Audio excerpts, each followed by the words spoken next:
Welcome to the South by Southwest panel with correspondents from The Daily Show with Trevor Noah. We're calling this the Daily Show News Team Content from Their Couches.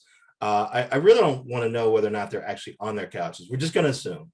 And we've got an all-star panel here with Desi Lydic, Jordan Klepper, Michael Kosta, Dulcé, Sloan, and Roy Wood Jr. Now, Ronnie Chang was supposed to be with us, but he's like filming a Marvel movie or doing something way cooler and couldn't join us. So I'm just happy to have the B team here. Thanks, guys, for joining us. We really appreciate it. I have a major part in Justice League, but nobody saw it. I just wanted to start by giving you guys some mess. So disrespectful. We have you guys, and thank you so much for joining us. So as we film this, Donald Trump, he's lost re-election. He's on trial in the Senate for impeachment for insurrection. Can we just say job well done? Are we done? Can we just leave now? Is it all over? Never all done. It's all solved, and now we can walk away. That's like clapping right after the hurricane leaves town. There's still cleanup to be done. That's right. Exactly. We got the cleanup crew that's got to come in. But seriously, I guess everybody's trying to figure out, and it seems kind of early to ask this, but how comedy's going to change now that we have somebody who's sane in the White House. Do you have any sense now in the early days how things might be different under a Biden administration and with Trump out of the White House? There is a misconception that you can't do comedy without Donald Trump as president. The comedy was alive well before him and will be alive well after him. In fact, if anything, we have to mine deeper and harder, and it isn't all just low-hanging tweets. That would be my short answer. Yeah, I was just going to say it was almost more challenging in the sense that, like, our job is to sort of satirize the news and politics, and it's really hard to kind of like parody a parody. When you get so absurd, like, where do you even go from that? How do you heighten from the craziness? So I'm kind of looking forward to things being a little more normal. Let's hope. Well, I always thought that was kind of insulting when people would say, oh, it just writes itself. No, it doesn't write itself. Not even with Trump, right? Yeah, I think I remember the time before Trump, hundreds of years ago. And I think you would approach stories from a comedic perspective. One, do I care about this? And two, am I able to do something with this comedically? You had to choose. And then Donald Trump comes in, and he chose the news for us. And so I look back to getting back to a little bit of a position of deciding what it is we want to actually weigh in on and what it is we actually have something to say about. I think that's actually really freeing and exciting for a comedian, because there are only so many Donald Trump jokes you can make. I mean, it's in the millions, but there's only it's a finite resource. Now, Eric, I just for a second, I hate to interject here, Eric. I want you to remember that you're getting that information from one of the correspondents who has always been face-to-face with the Trump supporters pretty much since midterms, if I'm not mistaken. And it just sounds like the voice of a man that's scared and tired of being out there and, at the MAGA fest. But, to be clear, if you want to know what it's going to be like after Donald Trump, I literally was at an insurrection traveling around with 4 bodyguards. So I'm hoping comedy in the era beyond Donald Trump, less bodyguards. I mean, I'd love a rubber chicken gag. That would I'd frickin' love it. Just don't make me debate with QAnon supporters about the end of the world. That's all I'm asking. Yeah, I was hoping you would get hazard pay, dude. I don't know. Me too. No, Viacom tells me the check's in the mail. They've been telling me that for years, so I'm sure they will really take care of. I'm just hoping this health insurance thing Democrats push for really pays off in the Biden administration. You call Viacom for the check, they say it's over at CBS. You call CBS, they say it's over at Viacom. If they're not doing that now, rest assured they're going to do it after they see this. So I know it's early days again, but do you have any sense about how comedy might be different in the post-Trump era? Has he changed us in a way that even though he's not setting the news agenda, the way we talk about this stuff is going to be different? I think people want us to think that things are going to be different, but the formula of comedy hasn't changed. The structure of comedy hasn't changed to the point where things are going to become brand new. Right. So now we're just going to be making jokes about another old white man who's the president. Except this one's not trying to kill everybody. So I think the only big difference is going to be it's that Trump was a reality, reality star. Because like in the grand scheme of things, we shouldn't have even known who he was. He sold real estate and had businesses. There's plenty of people that do that in New York and their name isn't on buildings. We don't know nothing about him. He wanted to shine. He wanted to get on. He wanted everybody to know who he was. And now you're down as the only president who's been impeached twice. So congratulations. But when it comes to comedy, the structure of comedy, the bones of comedy hasn't changed. It's just now we don't have to talk about this man who was taking up so much bandwidth because that's what he wanted. Now it's, like Desi was saying, he was a parody of a parody. And now it gives us the opportunity to really just do the parody. Because everything was we had to reverse engineer what he was doing. Because this is outrageous. Yeah. How do we make this look normal to then make it funny? Now it's, this is regular. Let's just make it funny. So if anything, we don't have to deal with this nonsense anymore.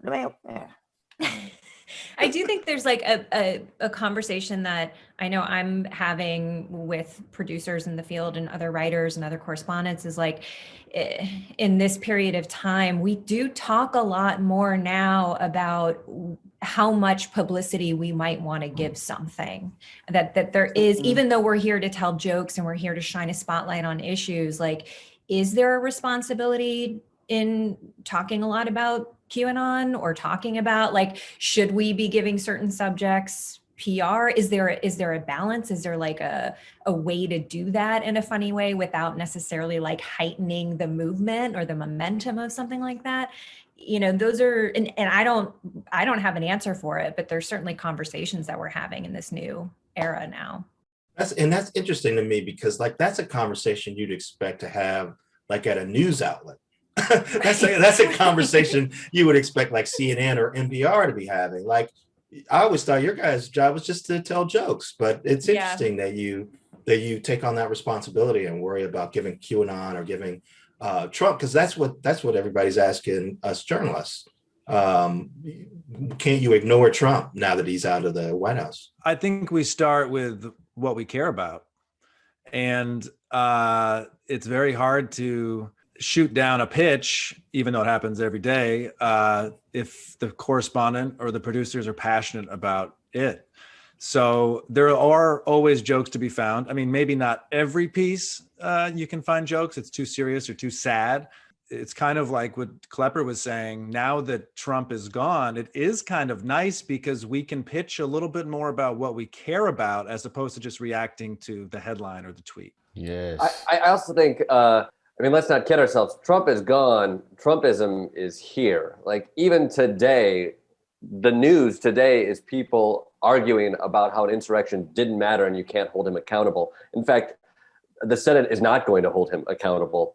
And they just gave an entire party gave a pass to a QAnon spewing lunatic in the House who says there's space lasers starting wildfires. Like that's happening today. So just because Donald Trump's gone, that's out there. I think we talk about, going out on the road and talking to other folks, and you might not be talking to Trump supporters. You're now talking to future House candidates and other people that have now been infected by this, been given this misinformation, and are now attempting to be a part of the culture in a different way. And so there might be less of a focus on Donald Trump, but that doesn't mean the militias aren't going anywhere. It doesn't mean the power of places like the Oath Keepers isn't going to pop up and affect folks. It doesn't mean Josh Hawley's any more of a piece of shit. And I think because of that, comedy will rise. The show changed a lot, obviously, when the lockdowns happened and everyone had to work from home. We could see on the screen what that was like for Trevor. But what was it like for you guys when the show, when we had the lockdowns, everybody had to work from home and you had to figure out how to make things happen in a different way? I think the main thing was the tech aspect of it, because it was, all right, we're going to send you these lights, we're going to send you these phones, and da-da-da-da-da. Because like Desi will tell you that somehow she connected her iPhone, because they sent us iPhones to film on, because it's the easiest to maneuver. So Desi somehow connected her personal iPhone to the work phone, and then somehow Kosta connected his phone to some work account. So then so he was getting like pictures of Desi's son, and now Kosta knows when Desi's parents' anniversary is. Yeah, it's this whole work-life balance. There are no boundaries anymore.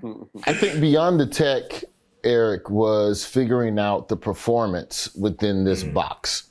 Right. And how, as a correspondent, we have certain comedic tools, and you understand how much being in the room with this person helps to create some of the tension or some of the awkwardness, and you lose that on Zoom. So it was figuring out ways literally in how to work. How do you go through this conversation in a way that's still funny and tracks when all you're seeing is this? And you start figuring out ways to kind of walk out of frame. And, I don't want to give away all the tricks, but we over time started learning that. And then, we was like, well, you know what? If I could do that, then maybe I could put up a green screen. Can you sit everybody green screens? And then Jabuki is giving us references on microphones and condensers and sound dampeners. So it's definitely been building the plane in the air. But, thankfully everybody started out at the same place. In a nutshell, it took a global pandemic to get actors to actually appreciate the tech. I will say I have never had more respect for our crew and how many people it takes to put together a TV show. I mean, it's so hard. That's so funny because now that I'm doing it, I've never had less respect for us. So when Michael drops out a frame, just know that somebody unplugged something because they got upset. There are huge hurdles technically. There's also huge hurdles emotionally. I mean, we are in our homes. I don't want to show everybody my bedroom. I don't want to show people where I eat dinner with my family. Right. Well, especially after that bit that Dulcé did, where she was looking at everybody's backgrounds. Man, I'm afraid. Totally. I'm afraid That's for you to what I even mean. see. I mean, obviously you read, but I can variously see a book that says race baiter. So That's my book, by the way. I'm sure I knew that available it was. in stores everywhere. I don't know. I Zoom with my friends back home and in Michigan, and their background is a pool or a tree. In LA, they got like avocados behind. I mean, this is New York. Like we're all in tiny apartments with families, and it's brutal. You in a tiny apartment. I live in Queens. Yeah. Dulcé and I live together in Queens. So But your wife is out, unless I'm a sister, why you ain't in here? That sounds like an 86. It is. Kosta's absolutely right, because I was shooting for something and they're like, oh, well, can you shoot somewhere else in your house? And I was like, no, this is my house. You get to see this. Many people have asked me, is that a bathroom curtain? Bitch, does this look like a bathroom to you? What are you talking about? You don't just have a shower curtain. Don't play yourself like that. But it has been a lot of.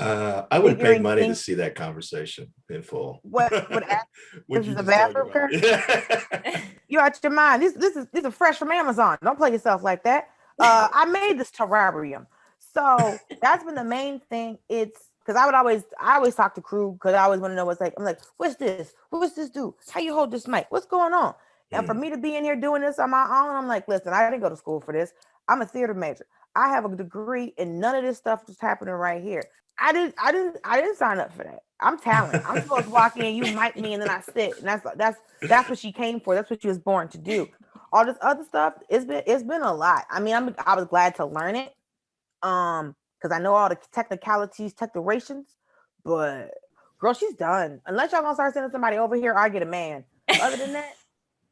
It's a full-on family affair. My husband is like often holding the camera. I'm like prying the scooter from my 5-year-old's hand so that I can set up a dolly shot. Like it is all hands on deck at all times. So it's we're definitely learning all angles of it. and after the lockdown happened and you guys were forced to work from home, they tacked an extra 15 minutes on the show. So like, did you welcome that? Because maybe you might get more bits on, or did that make it even tougher because you've got more time to fill now? It's not tougher because a lot of that 15 minutes goes to Trevor being able to go deeper into being Trevor and exploring the conversations with the guests. And you can tell, you can just watch the interviews in the 30s versus the 45s, and Trevor is really pursuing his curiosities with the guests. The thing is that as we got better at this, the time, and I know Kosta can vouch for me on this, where the turnaround time from idea to conception to edit to from conception to air got shorter and shorter and shorter. It would be on Monday. Can you shoot this Thursday? What type of equipment do you have? And somewhere around November, December, it was, yeah, we're going to shoot this tomorrow. Now, you might be emailed a script at 10 in the morning that shoots at 1 that's on the show that night, and figure it out. I know your babysitter is hiding in Canada till they can get the vaccine. So you've got to bribe your child. And, you know, Kosta and Klepper in a different situation because they have infants that don't understand English yet. So I'd say with the 45, the show is now reverting creatively back to what it was when it was in studio, where we could be a little bit more reactive to news in the immediate. But because we have the tech figured out, we know how to do everything now. So now it's tougher in a sense that things can spring up on you and you're still juggling your regular life while that stuff is happening. Wow, that's pretty amazing. Look, as one of many correspondents, I think we all welcome the idea that there'd be more show and more opportunity for our pieces to be a little bit longer. Prior to 45 minutes, there was a 30-minute show, but there was a lot of stuff that landed on the cutting room floor. So we can extend some of that stuff now. People are all at home trying to watch content. So 45 minutes is good if they consume more of the Daily Show. And Roy's right. As we got better, I mean, nothing phases this show. And I don't say that as I'm part of that. When they said that this show was going to go on despite the pandemic, I thought everybody was insane. I thought the executive producers had lost their mind. How can we possibly do that? I don't even know if I have Skype. You know, it all seems impossible. And yet they took 2 days off, 3 days off of air. And we were the first ones out airing, broadcasting the show immediately. And that's a testament to the staff, the leaders, and also Trevor, who's like, why are we stopping? Let's keep going. And I was reluctant at first, and then seeing how they did it, and nothing phases them. They just kept going. There's not enough credit given to the folks who are constantly creating around the Daily Show. Like the correspondents, the writers, obviously Trevor, give him space and he fills it with his curiosity and his intellect. And so I think that is such a sweet spot. We have a digital team that is constantly creating things 24/7, pulling things together, old clips, making new ideas, pulling things from the show, adding things to the show. A field department that has had to figure out how to make stuff work in somebody's apartment, but also how to reinvent so that doesn't get boring with green screens, to see what, like, constantly working with CDC requirements to see where we can shoot, how to travel to those places, how to, like, even the few field shoots we're able to do. I had to do a field shoot that I could only talk to humans if there was a body of water between us. And so I literally interviewed people between boats. And I do think, like, that is the spirit of this show, is we're going to make TV tonight out of whatever happens today. Get the smartest people you can. They're all going to wear a bunch of hats. You're not just somebody who does one thing on the Daily Show. You do a bunch of things. And so I do think that's part of the reason this show has thrived during this, because it's asked of everybody, like, wear a bunch of hats, be as creative as you can, and work fast. And luckily, that's been the job since day one. Well, Jordan, I wanted to ask you in particular. I mean, you've crafted this space where you're going out and talking to the Trumpists. You went to the attack on the Capitol. We just saw this piece where you talked to some of the people who are still out there. Is this Comedy Central's way of getting rid of you? To send you out in a pandemic to talk to them? You know what? They can't get rid of me. They've tried to cancel me. Literally. Usually their website has made it really easy to attempt to erase me. But luckily, I am here to stay, baby. Send me out in the middle of COVID to a bunch of Trumpists, and I will come back with some content. I tell you that much. I mean, I do. I mean, I love seeing you sort of interact with these people, but is there a danger in sort of having too many pieces where, you know, the focus of it is look at how crazy these people are? Because I can't believe how crazy these people are. It's wild to see the way folks react, but to be honest, like that I think if people are shocked at what happened on January 6th, we've been chronicling that since day one. I do think like what I am proudest of is like we go there. No offense to any other late night shows, but they weren't at the Capitol when it was being attacked by insurrectionists. And talking to folks who I'd seen at other rallies talking about the same BS that they push there. Why are they pushing it there? Because the strongest and most powerful man on earth is giving them permission to do that. And so I do think like it's been scary since day one. And, you know, there's always the conversations about like, what are we giving air to and what have you? I think when I'd go to those rallies, it wasn't us just trying to find the dumbest thing being said. What we were tapping into is what was being said at those rallies. Like, these are the conspiracies that are going on. These are the mindset. This is the misinformation that's not only coming from somebody like Donald Trump, who has all the power, but it's coming from media outlets like Fox, Newsmax, OAN that are like crafting this narrative. And so I love finding the comedy in that. I love going to places and seeing what people actually think, actually being there. But at some point, I do feel like it's important for people to see that it's not just one crazy guy in the Oval Office. This point of view spreads, it's out there, and it's become ideology, and it's become identity, and it's become an American identity that sometimes we have to grapple with. And we're not just gonna grapple with it through one election. So I'm going to ask a question that may be controversial, but I want to know who sucks up to Trevor the most amongst all of you? And does that really get more of your pieces on the air, Desi? Why me? Who, me? I just have to say, I think what Trevor is doing during this moment in time is just unbelievable. No one can start a conversation like Trevor Noah. I have never seen talent or intellect like that ever before in my life.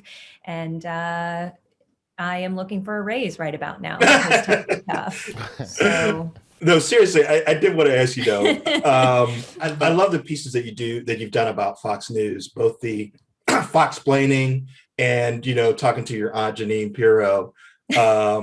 And it seems like Fox News is kind of in an interesting, it's at an interesting point now. It's at a kind of it's having a crisis of identity. It's got two major competitors for the first time. What's your sense about where that is going, and what kind of comedy do you think you maybe can mine from that? I don't know. I'm very curious to see what they do from here on out, how Fox shifts its narrative. I think in a way they might get crazier because they've got to compete. So I don't think Fox News is going anywhere in terms of like, you know, the spinning the crazy narratives and yeah, I know that they've got some competition lurking, but you know, my conservative family members don't know how to find those channels, but they do know how to find Fox News. So right. I think there's still a base there. I don't know. I mean, I'm very interested in all of that and seeing how it plays out. You know what it feels like? It feels like when MTV expanded to MTV2. And so like, it's like MTV is where like the older Gen Xers went, and MTV2 was the wilder, crazy, like ESPN2, like that's what OAN, that's what those networks feel like. They feel like whoa, that's really extreme. And I just think that's probably, you know, to Klepper's point about Trumpism, he's created competition for Fox News. Like that's unheard of. Dulcé, I wanted to ask you, I mean, once again, we're in this moment where Black women have saved us from oblivion. And, you know, have we shown the appropriate thanks to Stacey Abrams and Kamala Harris and AOC for pulling us back from the brink of oblivion the way they have? No. And you never will. You never can. That's true. No. Kamala, we give her flowers as often as we can. Stacey Abrams from my home state. We try what we can. But at the end of the day, it's Stop looking for us to pull us out. That's the thing that is like, because I did the piece about, Black women in Alabama saving them. And now we're talking about, oh, Black women did this and Black women did that. Because there's plenty of people looking at Black women to save them, but they're not doing anything to not put themselves in a situation in the first place. Also, what benefit did we get for saving? Who's helping us? Because if y'all want to thank Black women for saving somebody, you need to have justice for Breonna Taylor. That's what you need to do. Thank you. And for Sandra Bland. That's what needs to happen. Stop putting us in these situations. Quit making us save y'all. It's like I don't want to be Superman. Stop making me quit getting tied to the side of a building. Okay? Quit messing with these supervillains. Quit being in danger, and I don't have to help you, dum-dums. Like it's a weird place where it's just like, Black women saved us again. It's just like, we didn't do it for you. We saved ourselves. You just got the collateral benefit. I didn't wake up being like, oh, how can I make sure that everybody else is more okay than me once again? That's insane. We didn't do that. We stopped the child molester from being in office in Alabama because he was a monster. That's what we did. We go to get people out to vote. We've been doing all of these things the whole time. We're just finally not getting recognition for it. But we're not waking up. I didn't wake up and put hair and makeup on to hope that Kosta did well in this interview. I don't care. Dang, a broadside to Kosta from like nowhere. We were joking about this earlier, but you guys are the most diverse late night show. And never forget that Michael Kosta does have an NAACP nomination. I'm serious. He does? Oh, Look, does. I'm not being sarcastic. He was the first person to hang his up. He was like, don't say, look what we got. I was like, what did we get? He's like, and he was so happy to show me. As a young junior tennis champion, I never thought I would be nominated by the NAACP, and I am. But look at every late night show. It's all the same point of view. That is genuinely what is so unique about us. Any story, you close your eyes and you point to a newspaper and you get an article, we got somebody who can cover it. That's amazing. Well, that's what I wanted to ask is if you could talk a little bit about how you guys talk about issues differently because you have so much diversity and because you're led by somebody like Trevor, who also has experienced a lot and has talked a lot about his cultural diversity. It kind of funnels down to who we think would have the best voice for it. Because when there's women's pieces, there's me and Desi. When there's, Black pieces, there's me and Roy. When we have to yell at the conservatives of America, there's, Desi, Kosta, and Klepper. But I think what we have done is that when there's a story, it's not always, here's the Black story, Roy, Dulcé, Jabuki, go. Sometimes it's what's the best way to tell it from a comedic angle. Who's the best person to tell it from a comedic angle? Because sometimes we'll have stories and, it'll get pitched with one correspondent. And when we look at it, it's, oh, you know what? We should change the correspondent on that. It should be, Desi instead of Roy who does this interview. Because sometimes it's not always the obvious choice, isn't always the funniest choice. Right. And, Trevor, when I first got there, Trevor was telling us when it comes to ideas for pitches, he said, look at the obvious thing. Now look at the exact opposite side of it, or the side that you don't agree with. And a lot of times that opposite side, you can find more comedy in that than you can find with, oh, that's the obvious, oh, there's people doing it. Then whoever, that's going to be a perfect fit. So I think what we do is, as much as we are diverse and we're telling diverse stories, and we're able to tell diverse stories because we have a diverse group of people, but we're still thinking about who's the best person to tell this story. And I think also, not just from a comedic standpoint, but also from the people that we're interviewing. Who are they going to be most comfortable with? Because if you're going to be more open with a particular correspondent, then that's more places to mine comedy. Dulcé just did a segment last month on the AKAs and their relationship with Kamala and Black Greek. Ain't nobody else more qualified to talk to Black women about a Black woman's sorority than the Black woman, and if Dulcé's busy, all right, maybe be a Jabuki. Or we do it with Desi and you flip it to that opposite that Trevor was talking about. But, I just think we also are in a time where people are becoming a little more, viewers are becoming more conscious about who is telling their story and who is attempting to champion their voice. So I think that's something that it's part of figuring out who goes out the door. And I'm not going to say that that's the most important, prevalent part, but it's in the back of your head as well. Because if you have Jabuki sitting right there, there's no reason why I should be touching the LGBTQ story unless there's a specific reason creatively that it makes sense for me over Jabuki. So that part of it, I think that's where the diversity really gives us a leg up on. We can send anybody and anybody can be comfortable talking to us as well. That's why we send Klepper to the rallies to talk to all the white men. And not me. Michael, I did want to ask you, you sort of inherited. Finally. Yeah, exactly. You sort of inherited the goofy white guy slot that we saw get handed down from like Colbert and Helms to Rob Riggle. Jordan even had it for a little while, I think. Yeah, I'm coming back. I'm coming back for it. I can't let go. I need it. I need it. Give me goofy white guy. If goofy white guy helps you get the career of those four people you just mentioned, I'm fine with that. But I don't know if it's a guarantee. But I think it's great that the show has kind of created a space where you can sort of talk about white cluelessness in a way. And it seems like you've done that. Jordan's done that. Can you talk a little bit about finding that space on a show where, again, we talked about kind of the diversity and how you guys pride yourself on being able to address a bunch of different subjects? Well, I think it works because I probably don't think I am that clueless. Mm-hmm.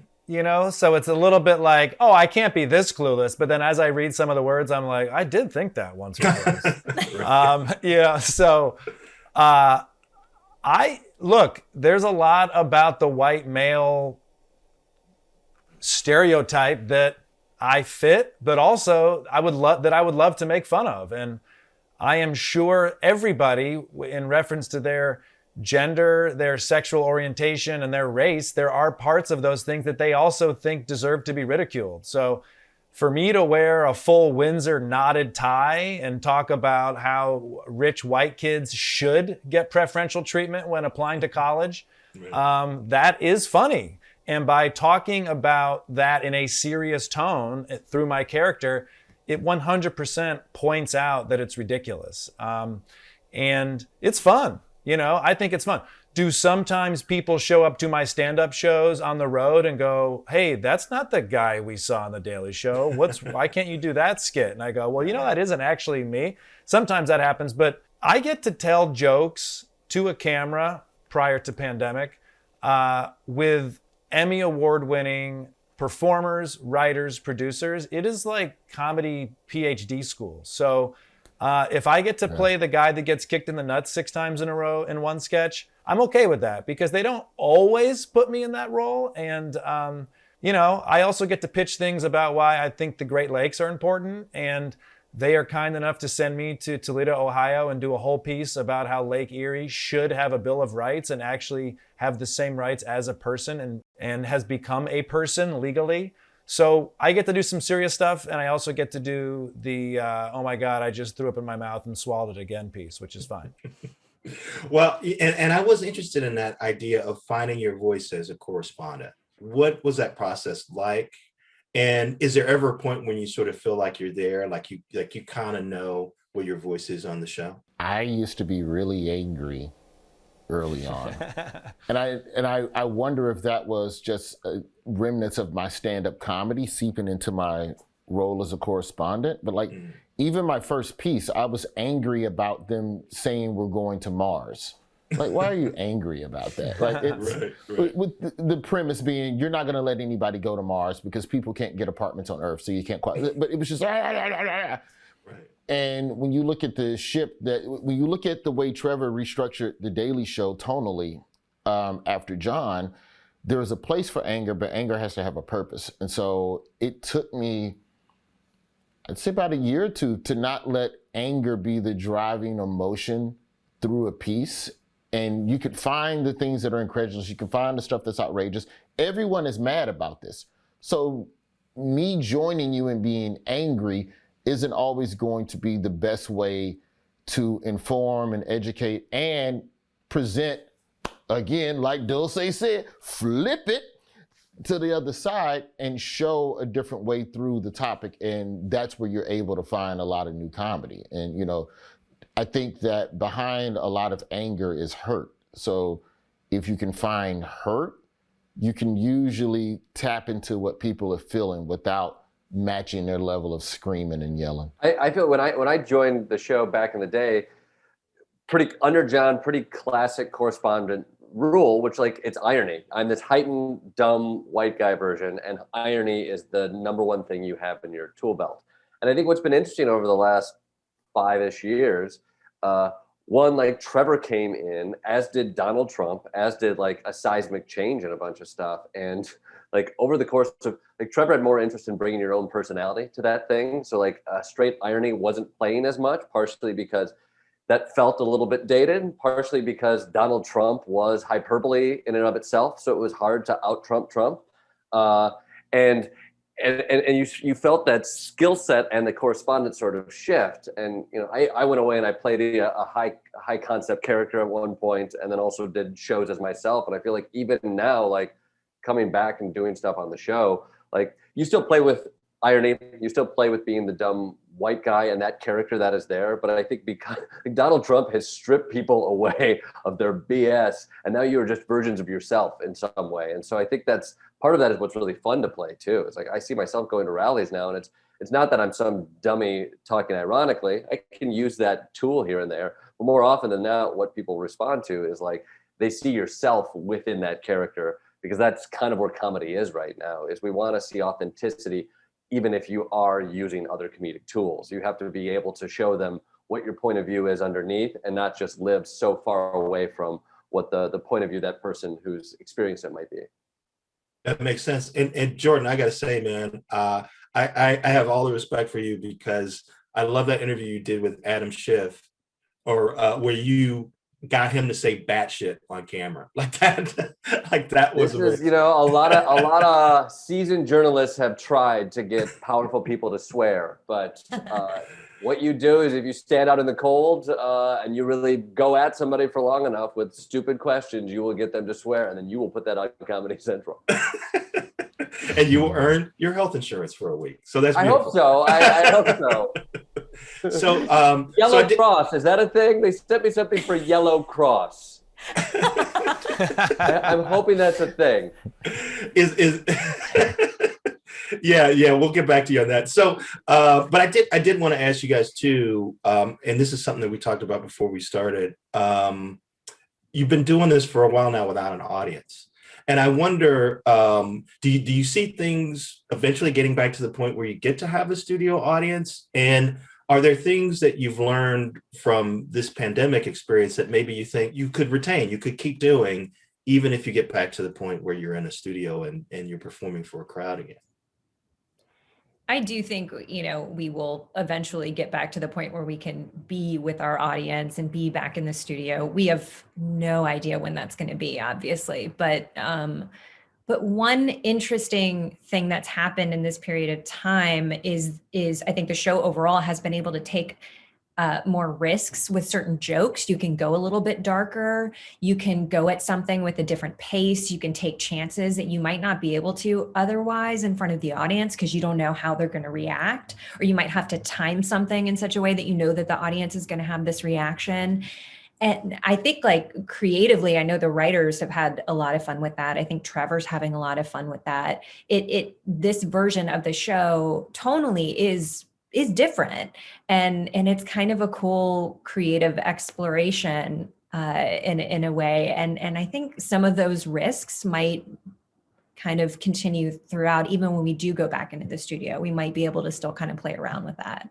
Y'all aren't scared of like your timing being off when you get back in studio? Because like when we first started, instinctively I'm like pausing for a laugh, and I'm like, oh wait, we're not performing a conversation, I'm just having a conversation with Trevor. So stylistically, now for like, we're at a year now at this point of no audience. And like my fear is that the moment we go back with an audience, I'm just going to start talking to Trevor again, and the crowd is laughing. I'm just like, shut up, we're talking. And like, that's my biggest fear. It's like how this will alter us as a performer. I got to get back out on stage and do stand up at some point so I can. I mean, I was pretty used to performing jokes and not having a lot of laughter. So for me, this felt very comfortable. You know how Olympic swimmers will train in like 4 bathing suits, and then when the Olympic meet comes up, they just wear 1 bathing suit so they feel faster? I feel like this is our 4 bathing suit wearing time. You know, we're like performing comedy for nobody. And even though there is somebody, and we're thankful that there's people watching, but there's no immediate feedback. And if there is immediate feedback, and if one of your takes was so hilarious, all you hear is a delayed Zoom response from the producer that says, okay, let's do that again. So I'm looking forward to the audience coming back in 2039, and it's going to kick butt, man. Well, you know, it's weird. So as a viewer, I thought I saw on the show a different way of cutting segments, like a faster sort of editing technique to make up for the fact that you didn't have people laughing and reacting anymore. And I was wondering, was that something? Did that happen? Did you have a sense that maybe even the editing style of the show changed a little bit to get to the jokes quicker because you didn't have an audience? It definitely did. Yeah, it definitely felt like, especially with Trevor, like I noticed their progression changed successfully, you know, and I think you're right to pick up on that, Eric. I don't know if it was a decision, but look, The Daily Show does not stop creating comedy, and it is evolving and progressing and adjusting and moving every single day, and that's what they do well. And I'll let the others answer. When I say I didn't know if it was a flat out decision made, because like I don't even know where the editors are right now because no one's in the studio, so I don't know where these cats are at. But I can say that for me, I don't know if a decision was made, but I can say that it does feel different. And because like with the field pieces, it's kind of been the way we interview is different, because it's talking through a screen as opposed to being in person. But watching Trevor, I think because I've done, doing the show for this long, and being a comedian, you still feel where the laughs are. So even though I don't audibly hear an audience, and he's not like pausing, I can feel as a comic, and like watching the show, and it's like, oh, there's the laugh, because sometimes I laugh in between, but you can still feel the jokes, and you can still feel what's hitting, and it still feels like it's hitting the same. Because like for us, we watch when we're in the studio, we watch rehearsal. So a lot of times we would only, if we heard laughs, it'd be just a few of the crew guys anyway. Right. So I think sometimes when I watch the show, I always treat it like I'm watching rehearsal. And it's like I could feel where the laugh is. Honestly, so it just goes oh, there's no audience. So I don't have that thought anymore. It was, I'm just watching rehearsal. It's like watching rehearsal. Yes, he's in his house in a hoodie, but that's fine. It's fine. So that's how I kind of treat it. It's just, it's just rehearsal. It's good. I think that the thing that's like really evident with Trevor specifically is that there's a lot more camera turns and there's a lot more graphic overlays. And it sounds crazy to say, but it's easy to add that type of stuff in this setup than it is in a studio setup.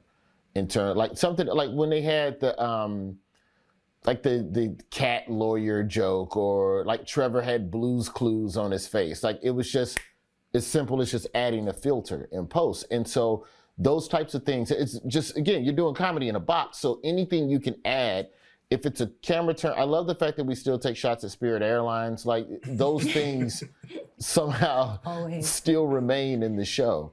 But I don't think that those things inherently, I don't think that creatively these are comedic vehicles that we would have explored right away in studio, because in studio you have so much more higher tech stuff available. It would have been a full conversation about a Blue's Clues graphic build out and comedy sketch and like, no, just I'm going to turn this way. You're going to put a Blue's Clues dog on my face, just like the Snapchat, TikTok filters. Everybody gets it because we're all living in the same world from a technical standpoint. So certain jokes that would be considered simple in the pre-COVID times are on par with the way everyone consumes information now. I think the audience adds so much energy to the show also in the past, like being able to do it in front of a live audience. There's energy to that. There's momentum to that. So now we're sort of trying to get creative with infusing energy and pace and momentum into the show that we're not getting from the audience. So luckily we have really skilled editors who can quicken the pace. You can do camera turns and take creative liberties to kind of make up for that. So it seems like we're getting close to the end of our time here. And I wanted to ask you guys, maybe a couple of you, if it comes to mind, what's your favorite bit that you've come up with during the pandemic sort of lockdown when you've been working from home? And if you think in doing that bit, you learned something that you're going to carry forward into the work that you're doing in the show in the future. I'll answer first so you guys can come up with something. One of my favorite pieces was this parody of a travel show that I did in my apartment. I was reluctant. If you can't tell, I'm reluctant a lot, Eric. You were talking about being in a small apartment. After I saw that piece, I was like, you have a great apartment. Like, what do you? Yeah, and this is just the city house. Jordan, you might want to have your people talk to Michael Kosta's people. Yeah, you have two houses. Do they both have health care? That was literally opening the door of my home to our viewers, and my initial reluctance was met with a lot of positive feedback about the piece. It was really funny, and also I was like, hey, old man Winter over here, maybe comedy's different now. Maybe you have to show a little bit of your home. Maybe you're going to have to set a tripod and a camera up in your bathroom. I'm definitely one that likes to stay in the comfort zone. And what I've learned in my 4 years of The Daily Show now is they will take me out of the comfort zone and they will do so successfully. I sometimes am reluctant to do it, but I like that piece because it showed that we can produce funny comedy with serious comedic handcuffs on right now, and they're continuing to do that, and I'm really proud of that. I had a similar, off of what Kosta said, I too felt reluctant about the fact that, we're shooting in our house and everything feels so personal, and you can see my bedroom in the background, and I've got my kid running around and my dog is over in the corner. And, there was one piece that I did we were interviewing a family doctor right at the beginning of COVID, right at the beginning of the lockdown. And my 4-year-old at the time was at home. School was not in session. We were doing homeschool, and my husband was on a work call, and my son walked into the room during the interview, and I had no choice but to just kind of go with it and use it. So it ended up being something that we used in the piece, and we've continued to dip into from time to time. If there's an interruption, it's like, you know what, it's going to happen. Let's just go with it. And I ended up hearing from some of my parent friends that were like, oh my God, I love that moment when he came in. My kid does that all the time when I'm on the phone. And it's just like, there's an intimacy and it feels, there's something about recording right now that just feels more personal. And that never would have happened in the studio. Yeah. And I have this feeling that some of that is going to retain, that we're going to see. Yeah, I will definitely continue to use my child as a crutch in comedy. I've actually started to use Desi's child as a comedic crutch as well. So. Yep. Yeah. Well, you go to the professionals, right? Roy? At the beginning of quarantine, I tried to cut my son's hair. And it was very terrible. It was very terrible. And he told me it was terrible. And he's 4, and even at 4, he knew a terrible haircut when he seen one. And so I ended up kind of taking that life moment and then rolling that into a segment where I just got on the phone with my barber, and we did a segment where I just tried to learn how to cut my hair at home. And that was the surface level of it. But then you kind of dig into how much the beauty shop and the black barbershops, because black people and because of the issues of mental health, we're not having the healthcare to even be able to afford mental health, how important barbers are. And there are a lot of barbers who just get calls from their clients, even though they couldn't come into the shop because they still missed that connection. So that was the one piece that I think I've done at home that I think was the most birthed from something that I'm actually going through on a regular, like to Desi's point about, you know, I almost said your child's real name, but see, I ain't give it away because I don't want them people to know.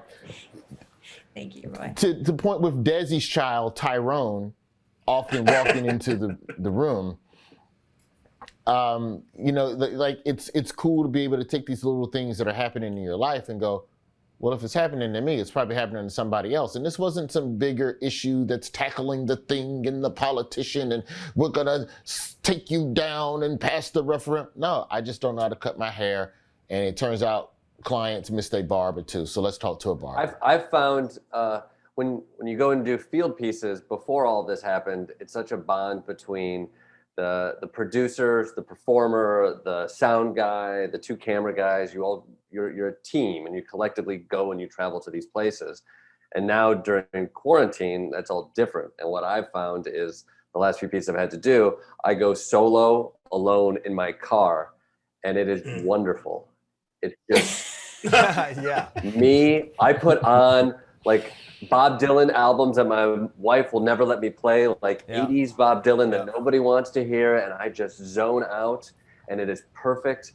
And when this all gets back to normal, I will not travel with anybody I work with. I will be alone, and I will just be Cameraman Joel's not trying to have you drink some mushroom coffee. I miss Joel's mushroom coffee. Joel's got mushroom Still don't tea. understand how that coffee works. Oh, But that's I why thought you were joking when you said that. that's a thing. No, that's a real thing.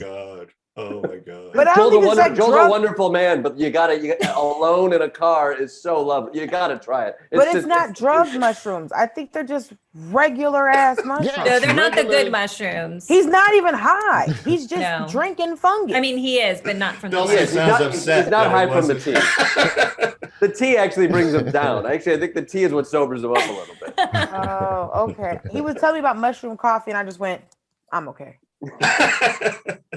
Well, on that note, I want to thank the correspondents for The Daily Show for joining us for this special South by Southwest panel. The Daily Show news team, content from their couches, not their bathrooms, their couches.